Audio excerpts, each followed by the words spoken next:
Hello Year 2, welcome to Tuesday's video for writing. So we have got a really interesting text to share with you.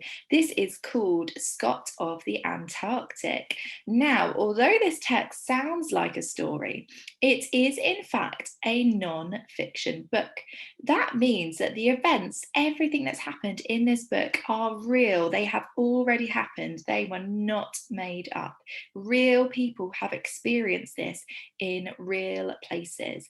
Now, this differs to other books that we have looked at together. So think back to autumn term, all that time ago when we were looking at traditional twisted tales. So think about Little Red Riding Hood.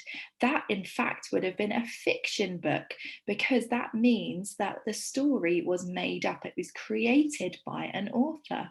So I would like you to find the video of Mrs. Gold reading Scott of the Antarctic to you. The link will be on Padlet for you to click on. Whilst you listen to the text, I'd like you to think about whether Scott used any of the skills that you learnt about yesterday in your Explorer training. So pop me on pause whilst you watch Mrs. Gold's video and I will see you afterwards. Okay, welcome back. I hope you enjoyed sharing that text with Mrs. Gold. So, although Captain Scott didn't return from the South Pole, he was known, remembered as a hero for his courage. And I've put a little thought bubble here. Imagine what Captain Scott looked out for when he recruited his explorers. So when Captain Scott was hiring different explorers and they were signing up, imagine what he was looking for in those people. You are going to create a poster for your writing task. You are going to inform others, you're going to tell them information about how to become a polar explorer. You are also going to persuade, you're going to convince the audience, the people reading and looking at the poster, to sign up and become an explorer as well. So today you are going to start researching about how to become a polar explorer. You're going to be looking at the skills, qualities, clothing and equipment that is needed. So it's a really exciting task for you. Before we start researching, I'd like us to watch this really nice BBC Teach video, which is going to take us on the journey again with Captain Scott, so we can feel like we get a bit more information before we start our research. So I'm just going to share my screen so we can watch this together. Who shall we look up today? What about an explorer who went to the South Pole? Okay, sounds good. Hololab, can we meet an explorer who went to the South Pole? Searching, found. An explorer who went to the South Pole, Robert Falcon Scott. Hi, Mr. Scott. I'm Fatima. And I'm Ollie. How do you do, Fatima? How do you do, Ollie? I'm Robert Falcon Scott. I set out in 1911 to be the first person to reach the South Pole. I knew that Ernest Shackleton and Roald Amundsen, a Norwegian explorer, also wanted to get there first. The race was on. That sounds exciting. And dangerous. What happened? We left Cardiff on a ship called the Terra Nova in June 1910, with everything I needed for the expedition. We had problems right away. It was so incredibly cold. The equipment we brought with us wouldn't work. The ponies couldn't cope either. What did you do? We struggled on, the dogs pulling our sledges through awful weather and across difficult terrain. By the middle of winter, it was too cold even for the dogs, so they turned back, leaving only 5 of us. Myself, Wilson, Oates, Bowers, and Evans, to make the final push to the South Pole. Wow, so there were only 5 of you alone on all that ice? And you had no way to call anyone? No radio, nothing? That's right. We had no way to communicate at all, and had no choice but to continue on the trek south. Finally, on the 17th of January 1912, we arrived at the South Pole. So you were the first to get there? Well, no. We saw the Norwegian flag flying and realized that Amundsen had beaten us. He had already arrived there on the 14th of December. Oh no! Indeed. Now we faced the 800-mile journey back, knowing that we hadn't been the first to get to the pole. That must have been terrible for you. Quite. It got even worse. The temperature suddenly dropped to minus 40 degrees centigrade.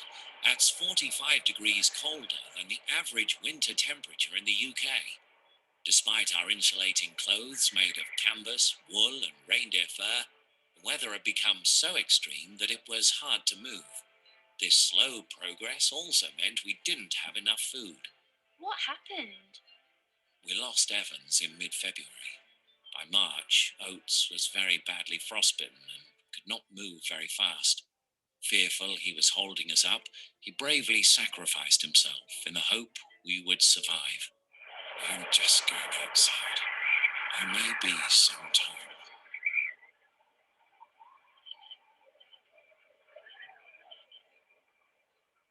Our expedition ended on the 29th of March, 1912. We were just 20 kilometers from a supply depot. I left a letter for my wife. What did you say to her? I told my wife that I loved her and had no regrets about my journey. How it is better to have tried and failed than never have tried at all. And although we didn't make it back, we had the spirit to try. We took risks. Luck didn't come our way, but we were determined to do our best. That's the most important thing. Go out there and follow your dreams. I wish you all the very best of luck with whatever you choose to do in life. Okay, welcome back. I hope you enjoyed watching that video. I think it's quite nice for us to see Captain Scott as a character in a video because it can help us understand what he really went through because we're watching it. Now, some of you might have found that quite sad in places. I know I certainly did. But Captain Scott made such a point at the end saying that he wanted everyone to follow their dreams and it was better to try than to have not tried at all.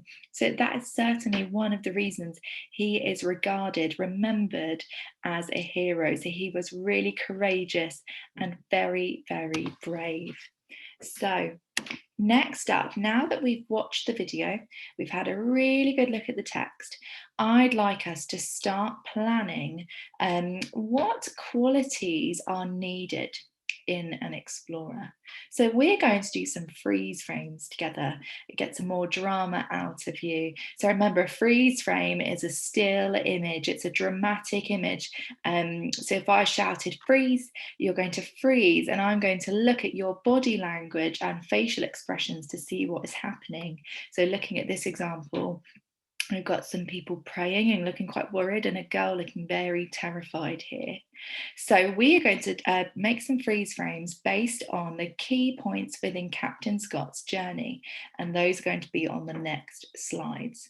I am going to pause your freeze frame and I'd like you to think about describe how you think Scott would have been feeling here and why.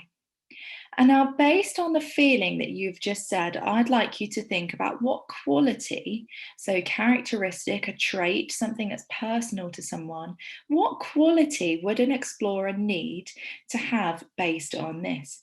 So, for example, if you have got a freeze frame of Captain Scott looking quite nervous as he sets off on the Terra Nova, I might say to you, describe how you think Scott would have been feeling here and why.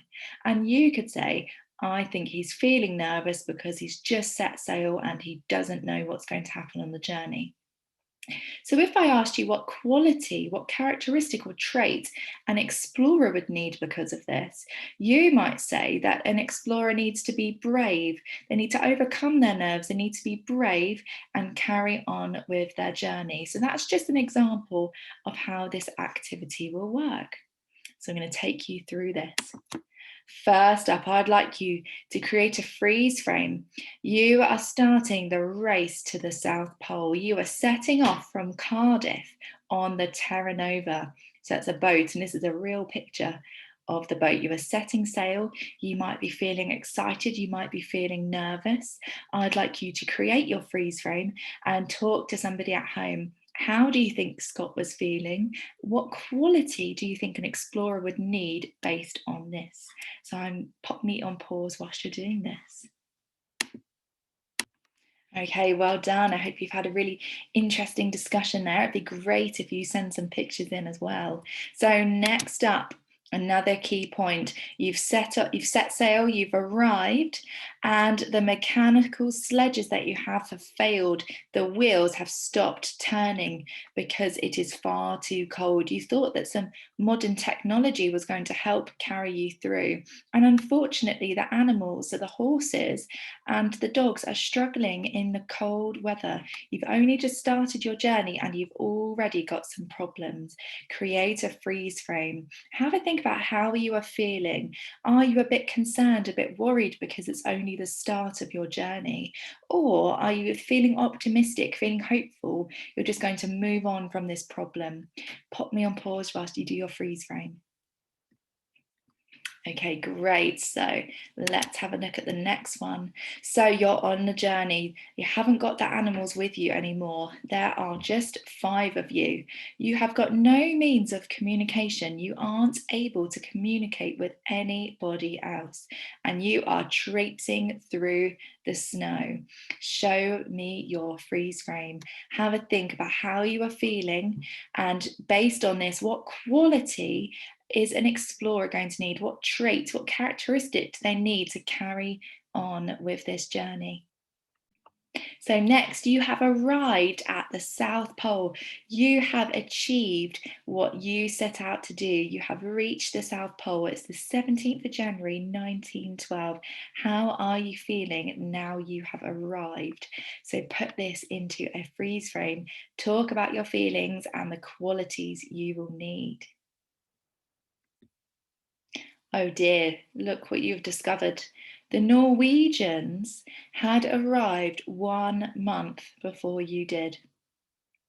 After all of the expedition you have experienced so far, you have not set out what you achieved to do. You've reached the South Pole, but you were not the first one to get there. How are you feeling now? Put this into a freeze frame. So this is where Scott writes a letter to his wife.